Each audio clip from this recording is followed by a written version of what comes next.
लाभ और हानि का हम लोग बेसिक कॉन्सेप्ट का क्लियर कर रहे हैं। और थोड़ा सा उस दिन जो पिछली क्लास थी कठिन सवाल थोड़ा बताए गए थे, आज थोड़ा और भी कठिन, धीरे धीरे और कठिन। आसान कैलकुलेट करने के लिए आपको सिर्फ चाहिए 30 तक पहाड़ा और स्क्वायर और रूट 30 तक का याद कर लीजिए, स्क्वायर और क्यूब, तो जल्दी से जल्दी सॉल्व हो जाएगा।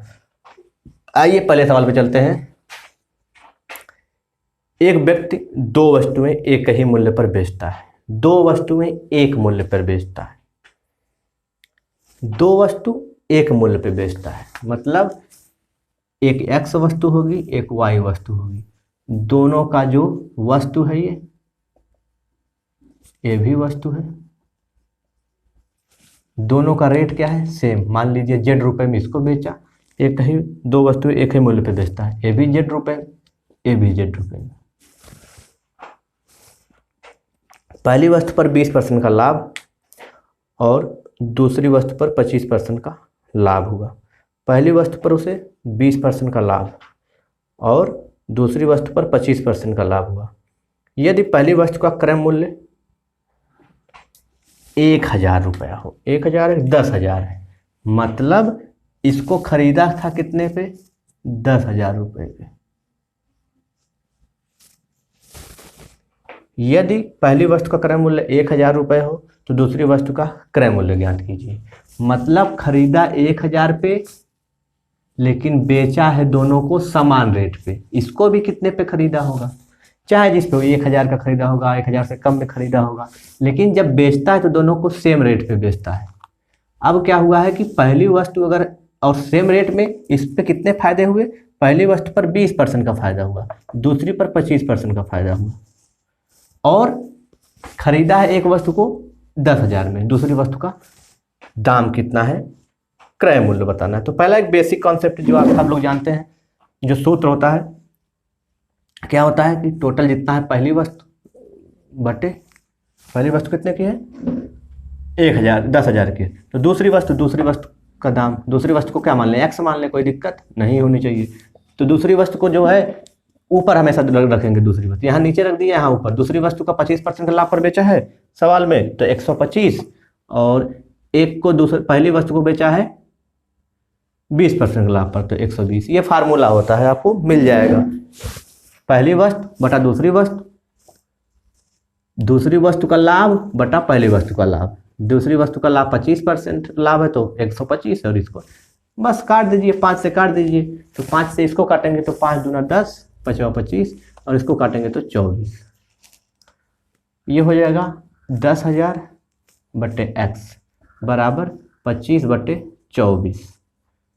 फिर ये गुणा कर देंगे 2400 में, इसका 10,000 में गुणा कर देंगे तो ये, और इसका 25 में, तो इधर हो जाएगा, ये हो जाएगा 2500 और ये हो जाएगा 10,000 बटे 24। आपको पता है ये आएगा गुणा है, इधर आएगा भाग हो जाएगा, तो थोड़ा सा यहाँ करते हैं, यहाँ कर लेते हैं। तो 25 इधर आके भाग हो जाएगा, तो एक्स बराबर क्या हो जाएगा 10,000 भागे 24 गुणे 25। 25 से काट देंगे, 25 चौका 100। एक्स बराबर हो जाएगा 400 बट्टे 24। ये आपका जो है, माफ कीजिए गलत हो रहा है कहीं, तो ये गुणा होगा 10,000, ये एक्स 400, नहीं कहीं गलत हो गया है, 1 मिनट फिर से करते हैं। गलती क्या हो रही है सर, कैलकुलेशन में गलती हो गई है। कैलकुलेशन में गलती क्या हुई है, आइए देख लेते हैं। सवाल एक बार पढ़ लेते हैं। एक वस्तु का क्रय मूल्य का दाम इतना है, 25% लाभ हुआ है, पहली वस्तु का दाम ठीक है, दूसरी वस्तु का दाम इतना है, तो 125 बटा 20।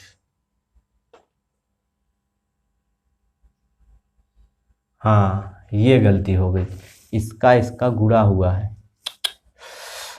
बचा क्या जरा देख लीजिए, 10,000 एक्स बराबर 25 बटा 24। इसका तो गुणा हुआ है ना, थोड़ी सी गलती हो गई यहाँ पे। चलिए देख लेते हैं। तो 25x बराबर 10,000 गुणे 24, ये इधर गुणा है तो इधर इसको मिटा के हम यहाँ कर सकते हैं भाग। कितना हो जाएगा 25, 25 चौका 100।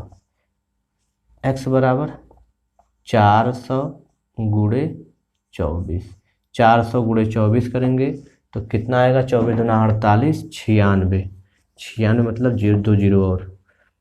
तो दूसरी वस्तु एक्स को हमने क्या माना है, दूसरी वस्तु, तो दूसरी वस्तु का दाम इतना आ गया 9600। आपको बात समझ में आ भी रही होगी। 9600 कैसे आया, हमने कैसे किया, 24 दूना 48 होता है और ये 4 बार है तो 24 दूना 48, अगर एक बार और 4 बार ले जाएं 2 बार तो 4 बार गुणा हो जाएगा हमारा, या कर लीजिए 24 गुणे 4 कर दीजिए 96 आएगा। शायद बात आपको समझ में आ भी रही होगी। कमेंट करिए कि थोड़ा सा वो गलत हो गया था, ये कैलकुलेशन बड़ा आसान सा सवाल होता है। एक तरीका और है, शायद ट्राई करें देखें क्या होता है। क्या ऐसा होगा कि दूसरी वस्तु का दाम निकालें। चलिए अच्छा एक बात समझिए, अगर किसी को 20% का लाभ पे सामान बेचते हैं तो 120 पे बेचते हैं, अगर वो क्रय मूल्य खरीद है इतना, छोड़ दीजिए, अभी टॉपिक पे सवाल आएगा तो उस पर बात कर लेंगे। एक सवाल है दूसरा, महेश अपनी 2 गायों को सामान्य मूल्य पे बेचता है। फिर वही सवाल, 2 गायें सामान्य मूल्य पे बेचता है, एक गाय को 10% की हानि, दूसरी गाय को 5% की हानि होती है, दोनों पे हानि होगी। एक गाय पे 10% की हानि, दूसरी पर 5% की हानि हो जाती है। यदि पहली गाय 9500 को खरीदी गई, दूसरी गाय के कितने में खरीदी हो गई, तो आपको पता है 9500 ऊपर दूसरा मूल्य क्या है, गाय है, तो हमको दूसरा वाला तो पता नहीं, बटा एक्स। फिर दूसरी गाय पर उसको कितने की हानि हुई है, एक गाय पर उससे 10% की हानि, दूसरी गाय पर उसको 5% की हानि। दूसरी गाय पे 5% की हानि हुई है मतलब 95 बिकी होगी। ऊपर हमेशा दूसरा, यहाँ पहला, यहाँ दूसरा, यहाँ दूसरा, यहाँ पहला, और दूसरी गाय पर उसको 10% की हानि हुई मतलब ये 90। 95 90 समझ में आ रहा होगा, नहीं समझ में आ रहा है भाई। अगर किसी चीज़ को 100% बेचेंगे और कहेंगे कि 5% की हानि हुई मतलब 95 बिकी होगी, अगर कहेंगे 10% की हानि हुई है तो 90 बिकी होगी। अब तो बात समझ में आ ही रही होगी। फिर तेरी गुणा, कितना आसान सा सवाल है। तो इसका इसमें गुणा हो जाएगा तो 95 एक्स बराबर 9500 गुणे 90।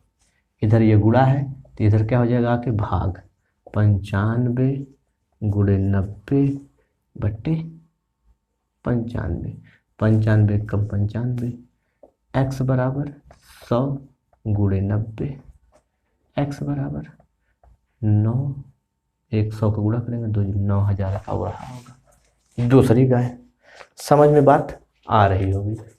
अभी क्या करेगा, सवाल को थोड़ा सा उल्टा कर देगा। क्या करेगा कि सियाराम अपनी 2 बराबर कारों को बेचता है, एक कार पे 10% का लाभ, दूसरी कार पे 20% की हानि होती है। यदि दूसरी कार का मूल्य 1,10,000 जो भी हो तो दूसरी कार यहाँ रख देंगे, आपकी मूल्य, आपकी कार है दूसरी कार यहाँ, पहली कार ऊपर, तो यहाँ पहली कार के लिए एक्स हो जाएगा। दूसरी कार का दाम दिया है तो दूसरी यहाँ मानेंगे, पहली कार का दाम दिया था तो यहाँ, अगर दूसरे बैल का दाम जो अभी क्या है, दूसरा बैल था क्या था, गाय था, दूसरे गाय का अगर दाम दिया होता तो हम लोग एक्स की जगह यहाँ रखते दाम, इसको एक्स मानते हैं। बात समझ रहे हैं। और फिर यहाँ भी उल्टा कर देते, सवाल में है कि 10% का लाभ हुआ तो 10% का लाभ हुआ तो उसको, और 20% का लाभ हुआ तो, जब ये चीज़ें सवाल ही उल्टा हो गया तो सारी चीज़ें उल्टे हो जाएंगी। आप करके देख लीजिएगा, सवाल किताबों में मिल जाएंगे ऐसे। आइए आगे चलते हैं, थोड़ा सा और आसान सवाल या कठिन करते हैं, जो भी जैसा मिल जाए आगे सवाल। बात समझ में आ रही है ना, तो कमेंट और लाइक कर ही दीजिए फिर जब आ रही है तो।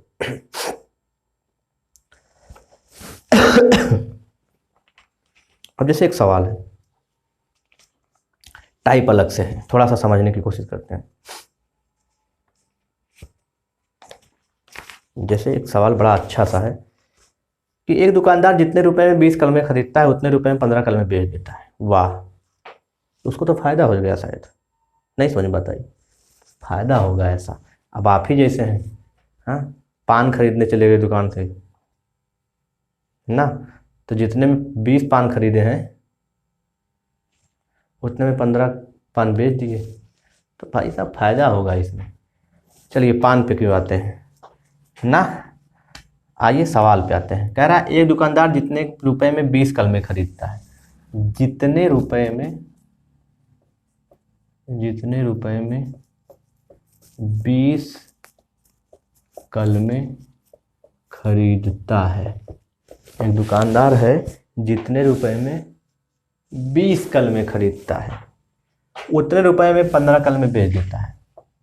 उतने रुपए में 15 कलमें बेच देता है। बताइए कितना आसान सा सवाल है। एक बात बताइए, ये जितने रुपए में एक दुकानदार 20 कलमें खरीदता है, मतलब मान लीजिए x रुपए में 20 कलमें खरीदता है, x रुपए में उतने रुपए में 15 कलमें बेच देता है, उतने रुपए में 15 कलमें बेच देता है, तो 5 कलम का तो फायदा हो गया। 5 ही कलम का तो फायदा होगा भाई। आपने 10 रुपए में 20 कलम खरीदा, 10 रुपए में 15 बेच दिया, आपको तो फायदा हो रहा है ना। नई बात समझ में आ रही है? समझ में बात आ जानी चाहिए। तो कितने का फायदा हुआ? 5 कलम का फायदा हुआ। उस पे आपको फायदा कितना हुआ? 15 पे 15 कलम बेची है ना, तो नीचे 15 गुणे 100, 15 एक 15 दूनी 30, 15 बचती है 15, 3 से काट देंगे इसको, 100 को 33.33% का फायदा हो जाएगा। या इसको लिख सकते हैं 33/3, लाभ हो गया। प्लस कर दे रहे हैं लाभ को। बात तो समझ में आ ही रही होगी। भैया एक दुकानदार है जितने रुपए की कलम खरीदा है, 20 रुपए में जितने कलम खरीदता है, उतने ही रुपए में 5 कलमें बेच देता है, 15 कलमें बेच देता है, तो 5 कलम का फायदा होगा उतने ही रुपए में, तो बटा 15 गुणे 100। कितना आसान सा सवाल है। टॉपिक को थोड़ा सा हम लोग चेंज करते हैं और आते हैं कुछ ऐसे टॉपिक पे। अगर ये आपको समझ में नहीं आ रहा है तो कोई बात नहीं, आगे इस पर डिस्कशन करेंगे। तो थोड़ा सा डेमो था। आइए बहुत आसान सवाल पे चलते हैं। सवाल कुछ ऐसा है, जरा ध्यान से समझिएगा। रीता ने 10 रुपए में 15 खिलौने खरीदे और 15 रुपए में 10 खिलौने बेच दिए, लाभ प्रतिशत बताइए। पहले बात ध्यान से समझिए। रीता ने 10 रुपए में कितने खिलौने खरीदे? 15। 10 रुपए में 15। ऐसे सवाल ऐसे ही लगाइएगा। फिर कह रहा है 15 रुपए में 10 खिलौने बेच दिए, फायदा लाभ कितना होगा? तो 10 में 15 खरीदा, 15 में 10 को बेच दिया। डाटा सेम है, देख लीजिए। 3 का 4 खरीदा, 4 का 3 में बेच दिया। कितना आसान सा है। देखिए बात को समझ रहे हैं कि नहीं आप लोग? देखिए ध्यान से। सुबिन की याद क्या हुआ, ये सवाल ठीक है, सवाल सही है।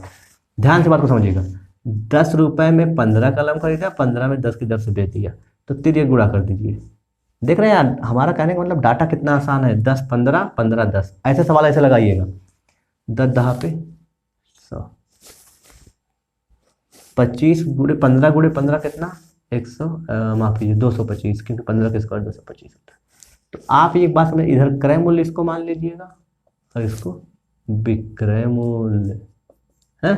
विक्रय मूल्य, तो क्रय मूल्य कितना आया? 100 रुपया। विक्रय मूल्य कितना आया? 225।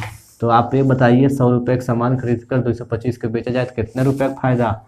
125 रुपये का फायदा। किस पे? बेसिक कॉन्सेप्ट, पहला सवाल याद करिए पहली क्लास का। बटे क्रय मूल्य गुणे परसेंट निकालना है, 100 परसेंटेज निकालना है, तो 100 से कैंसिल, मतलब उसको कितने का लाभ हुआ?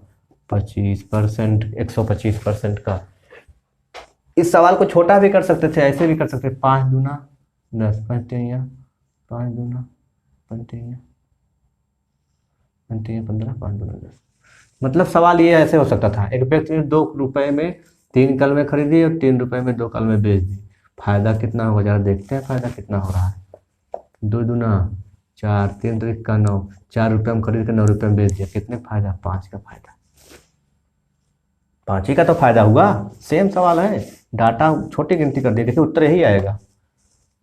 कितने का खरीदा था? 4 रुपये का, गुणे 100, 4 से काट देंगे 25, 25 25 में 125।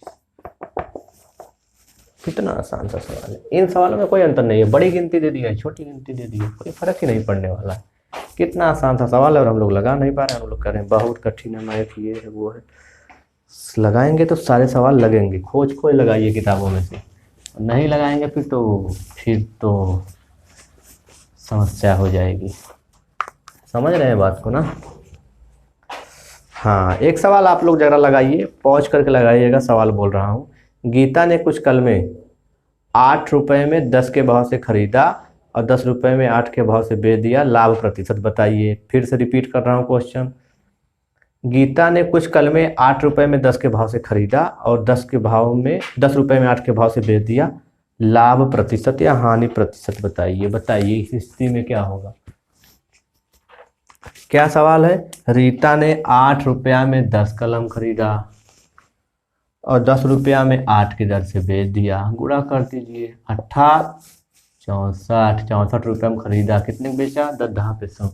64 रुपया कलम खरीद के 100 में बेचा जाए तो कितने का फायदा होगा? 36 का फायदा होगा।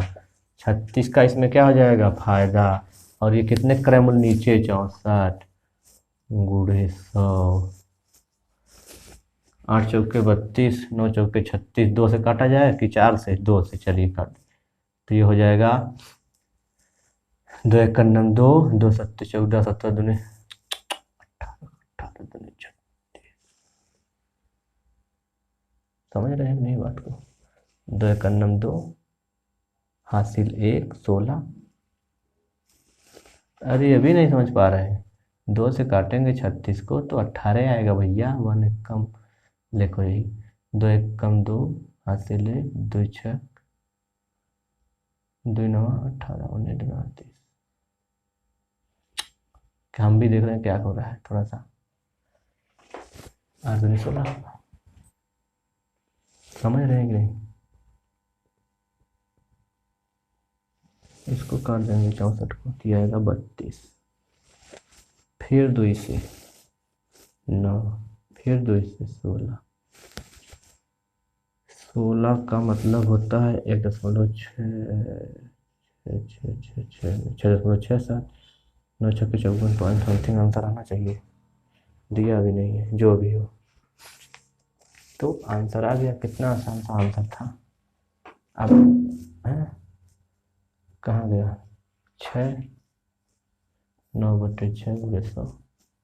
अरे अभी 3 से कट जाएगा। 3 से करना, 3 दूनी 6 50। नहीं गलत लिख दिए। कहाँ गया?